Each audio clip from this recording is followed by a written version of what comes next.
હજુ તો રાજ્યમાં કાળઝાળ ગરમીની શરૂઆત થઈ નથી અને સુરેન્દ્રનગરમાં આવેલા તળાવોના તળિયા દેખાવા લાગ્યા. જિલ્લાના મૂળી, ચોટીલા, પાટડી, થાન, વઢવાણના વિસ્તારોમાં ઉનાળાના પ્રારંભિક સમયે જ પીવાના પાણી માટે પણ સ્થાનિક લોકોના વલખા મારતા જોવા મળ્યા. સૌની યોજના અને નલ સે જલ યોજના સુરેન્દ્રનગર જિલ્લામાં અમલી કરવામાં આવી છે, તે છતાં પણ ગ્રાઉન્ડ લેવલ સુધી કામગીરી પૂરી ન થતા ઉનાળામાં પ્રારંભિક સમયમાં પાણીની સમસ્યાઓનો ગ્રામીણ વિસ્તારોમાં લોકો પરેશાની ભોગવી રહ્યા છે અને પાણીની તંગી જોવા મળી રહી છે. તેવામાં હવે તાત્કાલિક તળાવો ભરવામાં આવે તેવી માંગ ઉઠી છે. આ જ અંગે વધુ વાત કરીશું. સંવાદદાતા ફઝલ અમારી સાથે લાઈવ જોડાયા છે. ફઝલ, હજુ તો ઉનાળાની શરૂઆત થઈ નથી, ત્યાં તો તળાવોના છે ને એ તળિયા દેખાવા લાગ્યા છે. સૌની યોજના ત્યાં કાર્યરત છે, પરંતુ તેની કોઈ અસર જોવા નથી મળતી. શું કહેવું છે ત્યાંના લોકોનું? ખાસ કરીને ઉનાળાનો પ્રારંભિક સમયગાળો શરૂ થઈ ગયો છે, ત્યારે સુરેન્દ્રનગર જિલ્લાની સૌથી મોટી સમસ્યા ગણવામાં આવે તો તે પાણી સમસ્યા છે. ખાસ કરીને સુરેન્દ્રનગર જિલ્લાનો વઢવાણ, મૂળી, ધાંગધ્રા અને ચોટીલા તાલુકાના જે તળાવો આવેલા છે તે ખાલી થઈ ગયા છે. ઉનાળાના પ્રારંભિક સમયગાળામાં જ આ તળાવોના તળિયા દેખાઈ ગયા છે. એટલે પીવાના પાણી માટે અને વપરાશના પાણી માટે વલખા સ્થાનિક લોકોને મારવા પડી રહ્યા છે.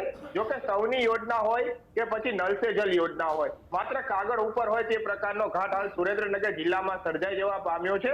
આગેવાનો દ્વારા મુખ્યમંત્રી સુધી રજૂઆત કરવામાં આવી છે અને ગ્રાન્ટો પણ ફાળવવામાં આવી છે, પરંતુ ગ્રાઉન્ડ લેવલ ઉપર આ કામગીરી ન થતી હોવાનો ઘાટ પણ હાલ સર્જાઈ જવા પામ્યો છે. આગેવાન મોહન પટેલ આપણી સાથે છે, તેમની સાથે વાત કરશું. ગામડાના જે તળાવો છે તેના તળિયા દેખાઈ ગયા છે, તમે મુખ્યમંત્રી સુધી રજૂઆત કરી છે, શું છે આખો મામલો? મારું નામ મોહનભાઈ પટેલ છે, પૂર્વ ચેરમેન એપીએમસી વઢવાણ અને ખેડૂત આગેવાન તરીકે 25 વર્ષથી કામ કર્યું હતું જિલ્લામાં.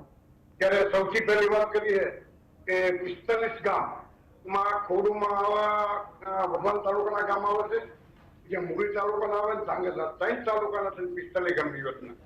બીજા 10 ગામ છે એ મૂળી અને વઢવાણ તાલુકાના ગામ છે, માવડ, ખોડિયાર. બંનેની જે ગ્રાન્ટ હોય એ મંજૂર થઈ ગઈ છે સૌની યોજનામાં, પણ કોઈ પણ વસ્તુ અત્યારે કામગીરીને કોઈ અંજામ દેખાતા નથી. તો ગ્રાન્ટ મંજૂર થઈ ગયા પછી સરકાર તાત્કાલિક જો યોજના ચાલુ કરે અને તળાવમાં પાણી નાખે તો પશુપાલનને અને ખેતીને ઉપયોગમાં વધારે આવે એવું મારું માનવું. અત્યારે કેવી પરિસ્થિતિ છે ઉનાળાના સમયમાં? અત્યારે તકલીફ તો રહી છે, પણ તાત્કાલિક તો પાઇપલાઇનમાં પાણી નાખી શકે નહીં, કારણ કે પાઇપલાઇન કરવાની હોય, પણ એ લોકોને એસ્ટિમેટ બનાવવાનો હોય, કોન્ટ્રાક્ટ આપવાના હોય. આ પરિસ્થિતિ જો બની નથી, ગ્રાન્ટ મંજૂર કરી છે એટલે આપણને ખબર છે, તો તાત્કાલિક સરકાર અને ઉપર કાર્યવાહી કામ ચાલુ કરે એવી નથી. કેટલા વર્ષથી ગ્રાન્ટ પાસ કરેલી? 1 વર્ષ થઈ ગયું ગ્રાન્ટ મંજૂર કર્યા. જે તે સમયે બંને 10 ગામના 45 ગામની પેઢી મંજૂર કરેલી છે, પણ હવે તાત્કાલિક કામ ચાલુ કરે ની ગામડાવાળા ઇંતજારી છે. ગામડાઓને ખાસ કરીને જે ગ્રામીણ વિસ્તારના તળાવો છે તેના તળિયા દેખાઈ ગયા છે, પીવાનું પાણી હોય, વપરાશનું પાણી હોય તે મળી નથી રહ્યું, તે પ્રકારનો ઘાટ સર્જાઈ જવા પામ્યો છે. સૌની યોજના અંતર્ગત 54 ગામોના તળાવો ભરવાનું નક્કી કરવામાં આવ્યું. 1 વર્ષ પહેલા આ મુખ્યમંત્રી દ્વારા જાહેરાત પણ કરવામાં આવી હતી, પરંતુ આજ દિન સુધી આ કામો છે તે શરૂ નથી થયા. ઉનાળો નજીક આવી ગયો છે અને સમયગાળો પણ શરૂ થઈ ગયો છે, ત્યારે પીવા અને વપરાશના પાણી માટે સ્થાનિક લોકો વલખા મારી રહ્યા છે અને જે ટ્યુબવેલો આવેલા છે, કુવાઓ આવેલા છે, તેમાંથી પીવાનું પાણી લેવા પણ મજબૂર બનતા હોય તે પ્રકારનો ઘાટ છે તે સર્જાઈ જવા પામ્યો છે. મોટી સમસ્યા તો માલધારીઓને પણ છે, કારણ કે માલ ઢોરને પણ પીવાનું પાણી ગ્રામીણ વિસ્તારોમાં ઉપલબ્ધ નથી. મૂળી, થાન, ચોટીલા અને વઢવાણમાં સૌથી વધુ પાણીની વિકટ સમસ્યા સર્જાઈ જવા પામી છે. તંત્ર પણ આ બાબતે ધ્યાન દે. હાલ તો તંત્ર છે તે ટેન્કર મારફતે પાણી પહોંચાડતું હોય તે પ્રકારની ઘાટ છે તે સર્જાઈ જવા પામ્યો છે, પરંતુ આગામી દિવસોમાં આ કામો ચાલુ થાય અને પીવાના પાણીની સમસ્યા હલ થાય અને ગ્રામીણ વિસ્તારોના તળાવો નર્મદાના નીરથી ભરાય તે પ્રકારની માંગ ખેડૂત અને સ્થાનિક લોકો અને ખાસ કરીને માલધારીઓની ઉઠવા પામી છે. જી ફઝલ, એક તરફ એવું કહેવાય કે સરકાર દ્વારા મોટી વાતો થાય છે, પરંતુ જે નલ સે જલ યોજના છે તેનો લાભ લોકોને મળતો નથી. આસપાસના લોકો સાથે આપની વાત થઈ હશે, કેવી મુશ્કેલીનો સામનો તેઓ કરી રહ્યા છે. આ સાથે કોઈ અધિકારીઓનો સંપર્ક થયો છે? આ યોજના જે અમલમાં છે તે કાર્યરત નથી તેવું જોવા મળી રહ્યું છે. ખાસ કરીને અત્યારે વિધાનસભાનું સત્ર ચાલી રહ્યું છે, ત્યારે વિધાનસભામાં પણ આ પ્રશ્ન ધારાસભ્ય દ્વારા, ખુદ ભાજપના ધારાસભ્ય દ્વારા પૂછવામાં આવ્યો હતો, પરંતુ આગામી દિવસોમાં આ કામો ચાલુ થશે તે પ્રકારની હૈયાધારણા આપવામાં આવી હતી.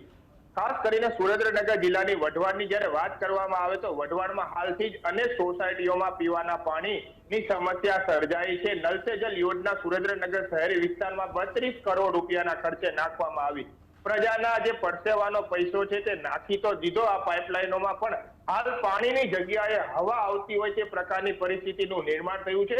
ગામડાઓમાં પણ નલ સે જલ વાસ્મો અંતર્ગત નાખવામાં આવી, પરંતુ કાંઈ તેમાં ભ્રષ્ટાચારો પણ સામે આવ્યા છે. ખાસ કરીને મૂડી તાલુકાનું જે ખંપાળિયા ગામ છે ત્યાં તાજેતરમાં જ આ પ્રકારનો બનાવ સામે આવ્યો છે. નલ સે જલ યોજના અંતર્ગત વાસ્મો દ્વારા જે બનાવવામાં આવેલો પાણીનો ટાંકો છે એક પણ વખત વિતરણ નથી કરવામાં આવ્યો, ત્યાં તૂટી ગયો હોવાનો ઘાટ સર્જાયો છે.